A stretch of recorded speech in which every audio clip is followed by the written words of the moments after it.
Thank you, everybody.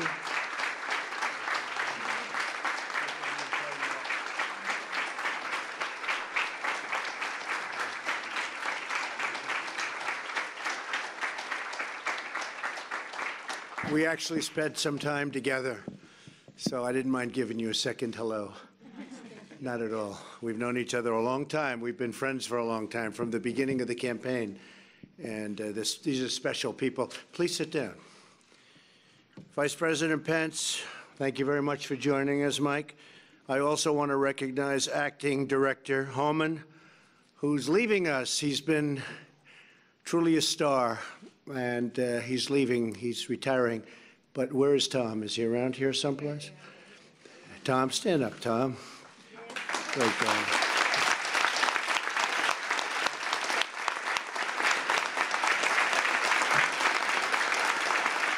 Tom has been doing what he's doing for 34 years and doing it with strength and dedication, and you are really outstanding. And you're highly recommended.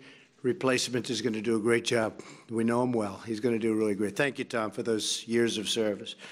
I also want to thank the incredible ICE officers, Border Patrol agents, and law enforcement officials who join us here today. If you could stand up, please. These people are also special people. Thank you, please. Thank you. And they're good-looking people, aren't they, huh? Good-looking people. Thank you very much for being here and for the bravery. What you do and what you endure is incredible. I also want to stand and have the brave men and women from all over government agencies. We have a lot. Maybe just raise your hand or stand, but we really appreciate the job that you've done, especially during the last year and a half, because I know you've really put in a lot of extra. So please, thank you very much. Thank you.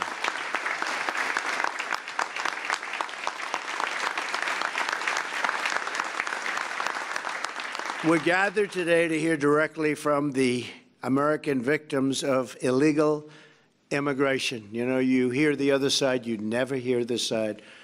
You don't know what's going on. These are the American citizens permanently separated from their loved ones. The word permanently being the word that you have to think about, permanently. They're not separated for a day or 2 days. These are permanently separated because they were killed by criminal illegal aliens. These are the families the media ignores. They don't talk about them. Very unfair. We have to look at everybody, but this is a very unfair situation. And I knew that years ago when we would be together, out campaigning. And I said, if this ever happens, we're never forgetting you. You know that, Laura, everybody. Incredible people.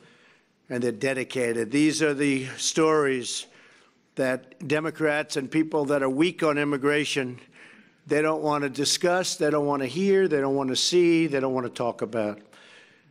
No major network sent cameras to their homes or displayed the images of their incredible loved ones across the nightly news. They don't do that. They don't talk about the death and destruction caused by people that shouldn't be here. People that will continuously get into trouble and do bad things. For years, their pain was met with silence. Their plight was met with indifference, but no more. I told them 3 years ago when we were together, day one, just about day one, I would say. I said, I hear you, I see you, and I will never let you down. And we've been working together, and their loved ones have not died in vain. We all know that. We call these brave Americans the angel families, angel moms, angel pops. These are the angel families. Your loss will not have been in vain. We will secure our borders, and we will make sure that they're properly taken care of. Eventually, the word will get out. We've got to have a safe country. We're going to have a safe country. And your loved ones are going to be playing and will continue to play a big part in it. You know that, right? You know that. So here are just a few statistics on the human toll of illegal immigration. According to a 2011 government report, the arrests attached to the criminal alien population included an estimated 25,000 people for homicide, 42,000 for robbery, nearly 70,000 for sex offenses, and nearly 15,000 for kidnapping. In Texas alone, within the last 7 years, more than 250,000 criminal aliens have been arrested and charged with over 600,000 criminal offenses. You don't hear that.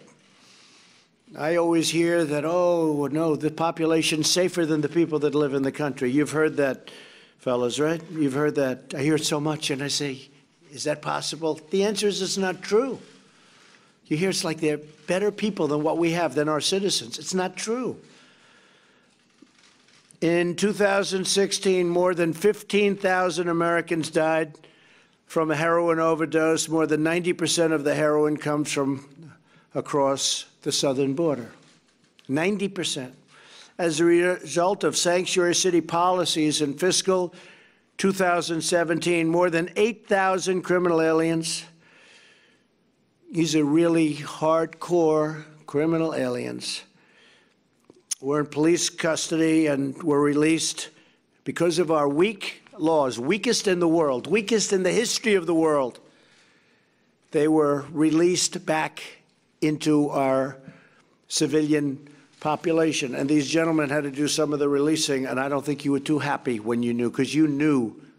They know better than anybody. You knew what you were releasing. You knew it was trouble, and it often comes back to be trouble. Where is the media outrage over the catch and release policies that allow deadly drugs to pour into our country? Where is the condemnation of the Democrat sanctuary cities that release violent criminals into our communities and then protect them? Like the mayor of San Diego, when she warned everybody that ICE is coming, and they scattered. A big operation, very expensive operation. They were all together. They all scattered.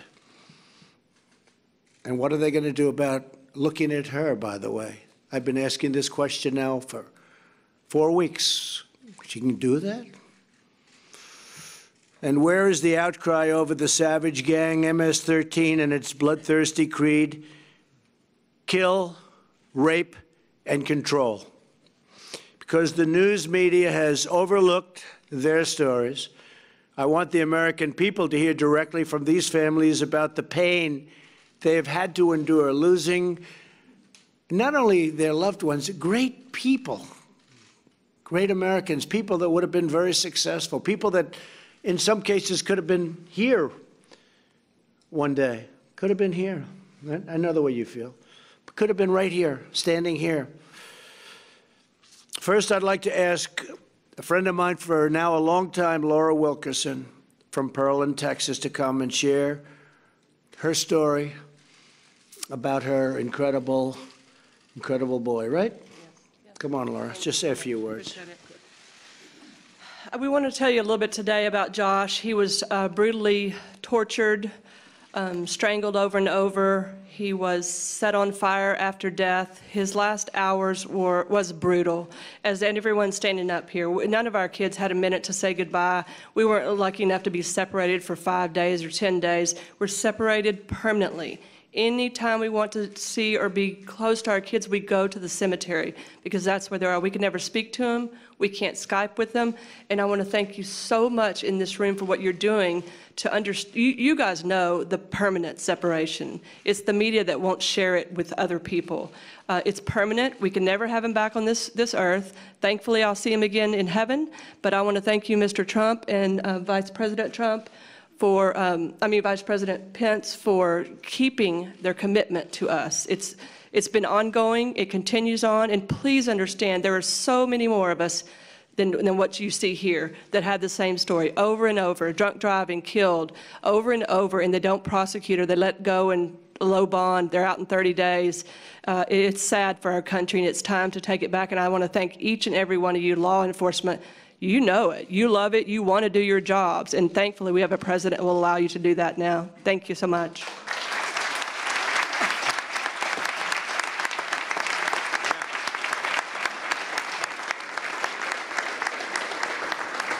Thank you, Laura. Next, I'd like to ask Juan Pina from Greenfield, California, to speak. Juan, please come up. Thank you. Thank you, Juan.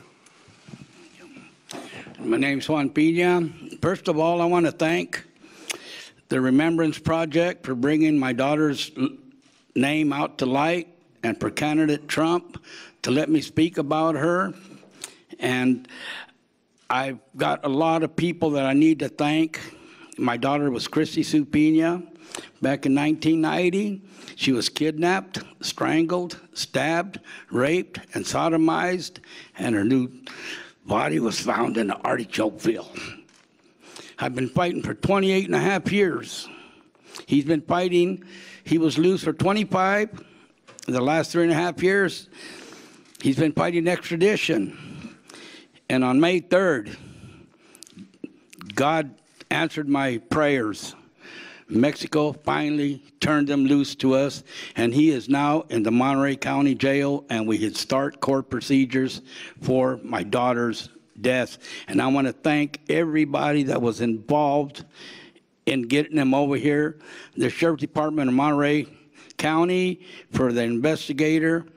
The sheriff never told her, don't give up on this, just stay on it and stay on it.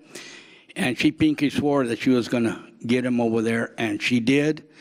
And I just want to thank the president and everybody, and I just hope everybody can get what I just got. And I'm out here speaking for the thousands of victims that we have here in the United States. And I want to thank you all. Thank you.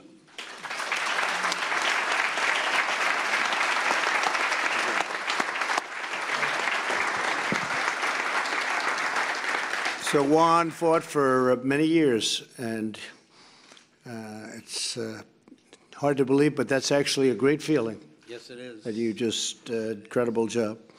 Incredible job. Hi, Darren. Also here with us today is Steve Rana Beck from Mesa, Arizona. Steve, if you could come up and share a few words, please. Thank you, Mr. President. January 22nd, 2015, Grant was at work on his overnight shift. An illegal alien came in, wanted to buy cigarettes, dumped a jar of change out on the counter. Grant went to count the change and wasn't counting fast enough. So basically, this man pulled a gun. Grant did everything he was supposed to do and gave him the cigarettes. The man went ahead and executed him and shot him point blank in the face. You know, you don't hear these stories, and some of our media won't talk to you about it. But this is permanent separation. For his birthday, I go to his grave. For Christmas, we set up a Christmas tree on Grant's grave. I received something earlier today from Director Holman as a challenge coin. And I want to thank you for that. To me, this is a sign of integrity. I wish some of our media had the same integrity as our president, our vice president, Director Holman, all of you in law enforcement. I wish some of our media had the same integrity. And I want to thank all of you, especially our law enforcement, for what you do. Mr. President, Mr. Vice President, thank you. The members of Voice, Barbara Gonzalez, John Ferry, Aviac, I want to thank all of them too, because they're helping get the stories out. 63,000 Americans since 9/11 have been killed by illegal aliens. This isn't a problem that's going away. It's getting bigger. Thank you.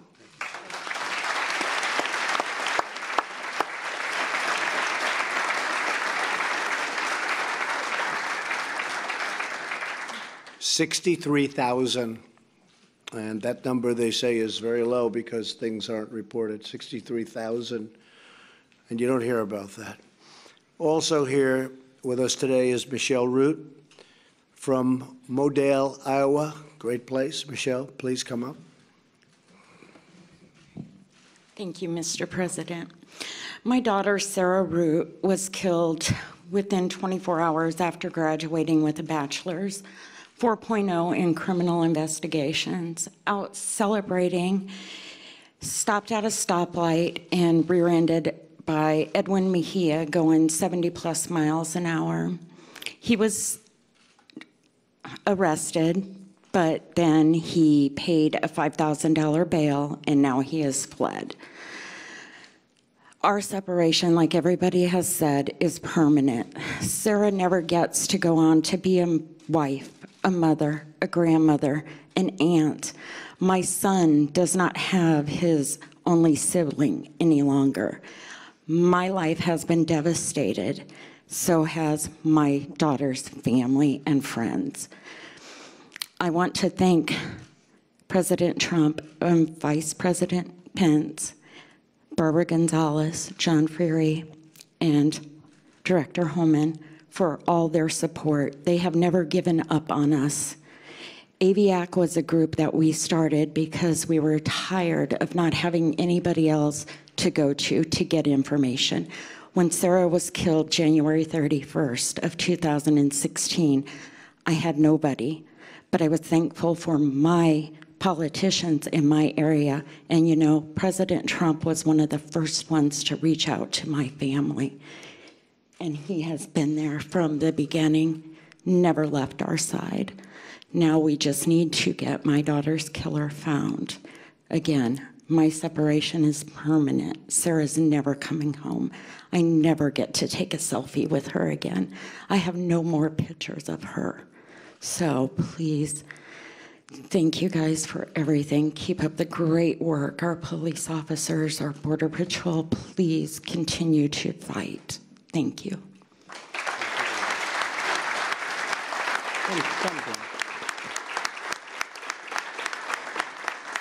Say a few words, come. Thank you. My name is Maryanne Mendoza, and my son, Sergeant Brandon Mendoza, was killed on May 12, 2014, on his way home from work by a 3-time legal limit drunk who was also high on meth. He had drove over 35 miles the wrong way on 4 different freeways in Phoenix before slamming head-on into my son's car. As you know, they could fill this stage up every day for the next 5 months of victims of illegal alien crime, and it would just keep going. Unfortunately, we are members of a club of our children or loved ones who've been killed by illegal aliens, but there's hundreds of thousands of victims every year who are affected by illegal alien crime, rape, assault, identity theft. These are things that go unreported, unchecked. You know, if the public would go to illegalaliencrimereport.com and see the magnitude of crimes being committed against your fellow Americans by illegal aliens allowed to stay in this country, you will be sickened, because the mainstream media does not let you know what's really happening. And we are here, the members of AVIAC are here to educate the public as what's happening. And if anybody's been a victim of illegal alien crime, contact us, because we have close connections with Barbara Gonzalez at ICE, John Fury. We have connections at the Department of Homeland Security that we are trying to get people the help that they need and sent in the right direction. President Trump, Vice President Pence, you've just been there for us, and there are no words to describe what your support and your caring has meant to each and every one of us. And thank you from the bottom of my heart. Thank you, Brian. Well, come. Your story is an incredible one. I'm one of your legal immigrants. I came the right way. I paid lots of money. It took me 5 years to become a citizen, a proud citizen. And I didn't drag my son. He named himself German Chocolate. He was born in Germany. I didn't drag him over borders, through deserts. I didn't place him in harm's way. I protected my child from harm, but I couldn't do that on July 12, 2012. He was 30 years old. I couldn't protect him because an illegal alien from Guatemala with 2 felonies, 1 deportation, 2 DUIs, he was protected. Riverside, California, sanctuary. The judge, the DA, they knew who he was. They gave him probation after his 2nd DUI. 5 weeks later, he killed my child. And if that wasn't enough to deal with, this is my only child. I have no family. That's it.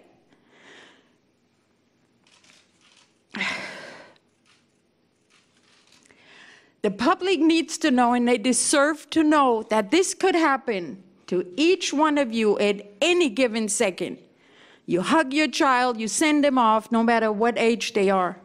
And then you get that ugly phone call that will forever change your life. And thank God, our president and vice president, Boyce, my family of Aviac, they rallied behind us. They were the only ones and gave us a little light. I was going to end my life. I had no purpose. But President Trump coming down that escalator that day and talking about illegal immigration stopped me in my track. And I had no clue at that point that I would ever be at the White House. And I thank President Trump, Vice President Pence, everybody behind me. I thank you. I thank everybody out here. Make sure you get our stories out. I brought my son. This is what I have left, his ashes. I wear his ashes in a locket. This is how I get to hug my son. So remember when you go home and hug your kids, that there are many of us, thousands of us, who don't get to do that anymore. And let's work together and get this done. All politicians, I don't care what side you're on. You don't want your child in a casket or in an urn. So get it together, for God's sake, for this country, for our citizens. Thank you.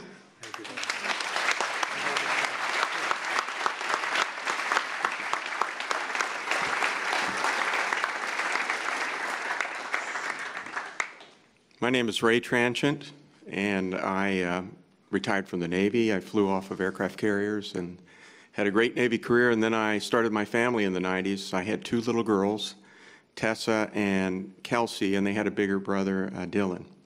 And I raised them, and their mother and her mom is Hispanic, and so Tessa was Hispanic, and they lived near the border as well.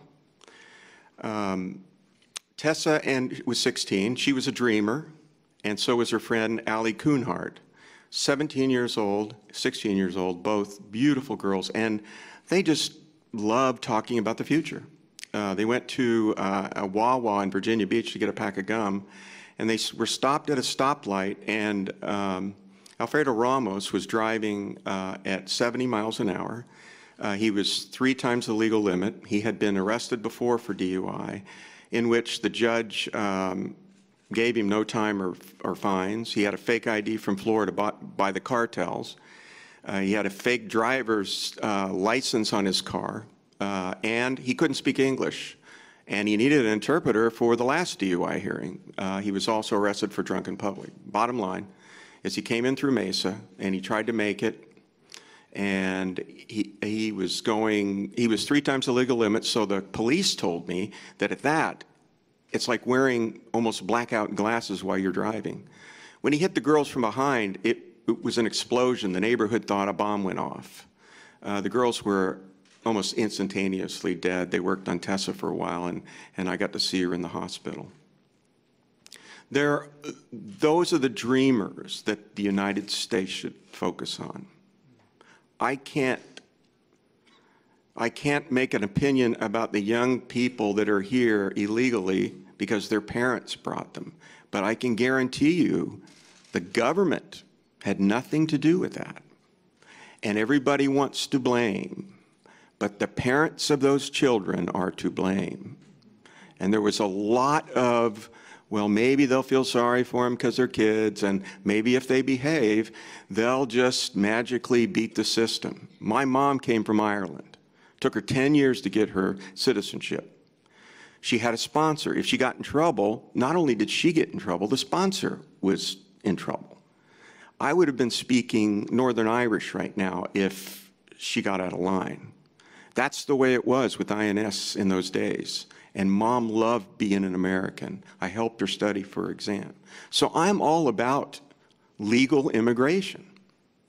But the invaders and people who come over our borders and decide to take the law in their own hands and maybe are supported by a group of people that, for God's sakes, I don't know why they would want to do it. It's evil, it hurts people, and it costs us billions of dollars a year. And they don't seem to want to pay for it. They want us to pay for it, the other taxpayers. I want to thank President Trump because when those kids died, I was a city employee. Of course, I sued the city and the judge and the adjoining city with the judge there. And of course, you know, they're immune. But it didn't make me really friendly with the city. It didn't make me friendly with ICE because basically they claimed they weren't called. The sheriff's department said that we called them and it was a back and forth. So no one took responsibility. So being in that situation where no one takes responsibility in this government at all means that you're standing in a dark forest at night when it's raining and it's cold and you're lost. Everybody you talk to, yeah, but, you know, he was drunk, and you know, we have a lot of drunks here, and blah, blah. Let me tell you, the guy shouldn't have been there at that time. He shouldn't have been there, and we had many opportunities to get him out. So, what's happening? Our representative is the president and the vice president. They took us in, and we're going to fight this battle, and we're going to win it. And we're going to clean it up, and I'm very proud of that. I'm very proud to be a part of that, and I will support you as law enforcement and my president and vice president as much as they need. I want to thank the Remembrance Project for standing there when I had no one else. And God bless you, and I hope this doesn't happen to you. Thank you, sir.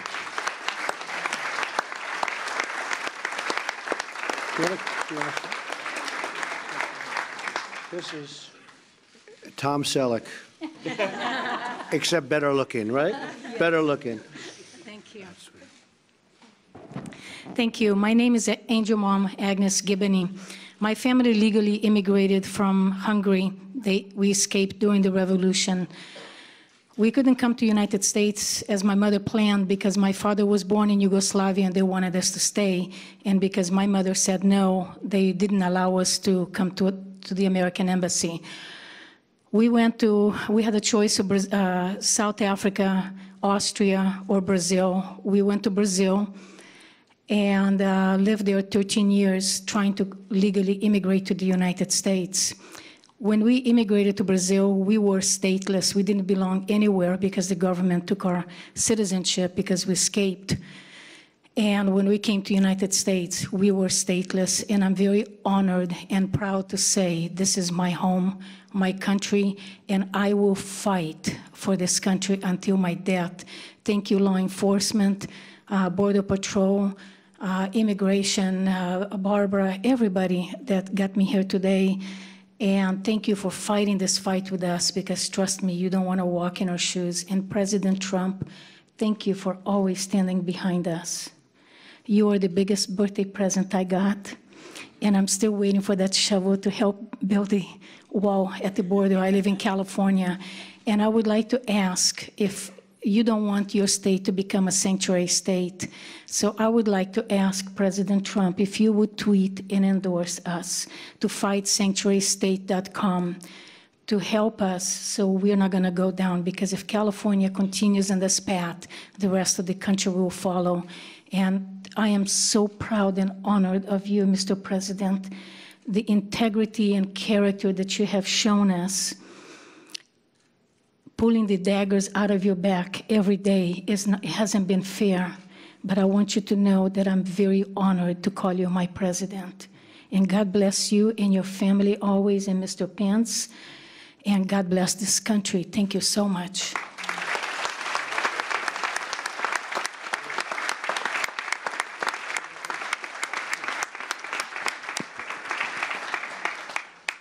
Thank you. Thank you, Mr. President. This is my son, Drew. He was in law school in San Francisco in 2010 when Roberto Gallo tried to make a last-second left-hand turn and hit him. Instead of stopping, he tried to flee, so he accelerated drove over his body. My son was on a motorcycle. His helmet came off, wedged under one of his tires. He backed up, driving over him a second time, and then trying to get away, went forward. By that time, a guy had gotten out of the car and stood in front of Gallows, and he stopped with his rear tire on my son's abdomen, and five people had to lift the car off of him. But I want to talk about somebody else, and you heard Agnes mention FightSanctuaryState.com. In April of this year, I filed with the state of California an initiative to overturn the sanctuary state. There's just way too many deaths, way too many traffic collisions. I should just add on an aside, you know, we gave out driver's licenses in 2015, and in 2 years, the first 2 years of that, traffic fatalities on what was supposed to be safer roads have gone up 19%, hit and runs have gone up 26%. Yet they're still telling people the roads are safer because of that. But there's so many other, and somebody who's not here, a woman named Veronica Cabrera Ramirez. To give you an example of what happens with Sanctuary, she was a domestic violence victim, called the Santa Rosa police. They arrested the perpetrator. He had been deported previously. ICE filed a detainer. And then the day that they decided to release him, instead of calling ICE and giving ICE a chance to show up, they were an hour and a half away. They gave him 16 minutes to show up, and they released him. And 16 days later, he murdered Ms. Ramirez. And according to Kevin De Leon, who was the author of the Sanctuary Bill, that makes the state safer if you keep the federal police, federal law enforcement over here, and you keep the state law enforcement here. That makes the state safer.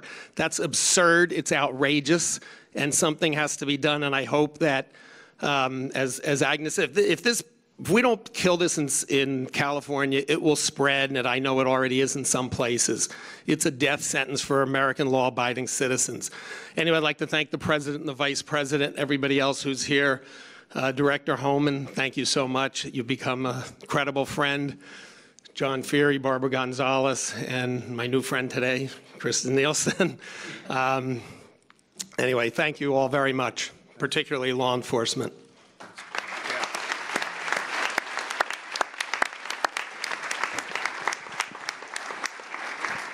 And I just said, would you like to speak? And you said, no, I cry too. She said, I've been crying for too long, for too much, so it's fine, right? Yeah. That's good. Well, I just want to thank everybody for being here. I know these families. I know many more families that have gone through the same thing. And I can not imagine it being any worse, but we pledge to act with strength and with resolve and in the memory of those who have been lost so needlessly. And it's because of families like yours that my administration created the new Office of DHS, the Victims of Immigrant Crime Engagement, which has been doing, I hear, a fantastic job. They call it Voice, so that your voices can be heard. Today we have released the first Voice report within the first months of Voice. We've opened more than 2,800 victims registered to receive information on their perpetrator. We're following these people. We're following them, so it can't happen again by that individual. Voice assisted hundreds of families already, connected them to crucial services such as grief counseling, followed up their cases, and helped ensure that the criminal aliens that harmed their families so egregiously were detained, removed, and deported. Our first duty and our highest loyalty is to the citizens of the United States. We want safety in our country. We want border security. We don't want people in our country that don't go through a process. We want people in our country based on merit, not based on a draw, where other countries put their absolute worst in a bin and they start drawing people. Or you think they're going to put their good ones? They don't put their good ones, they put their bad ones. And then when they commit crimes, we're so surprised. We'll not rest until our border is secure, our citizens are safe, and we finally end the immigration crisis once and for all. We want safety in our country. We want strong borders. We want people to come in, but we want them to come in the proper way. So thank you all for being here. These are incredible families, incredible people. Your loved ones have not died in vain. Much of what we're doing today is because of what you've had to endure. And we just thank you all very much for being here. And God bless you all. Thank you. Thank you. Thank you very much. Thank you.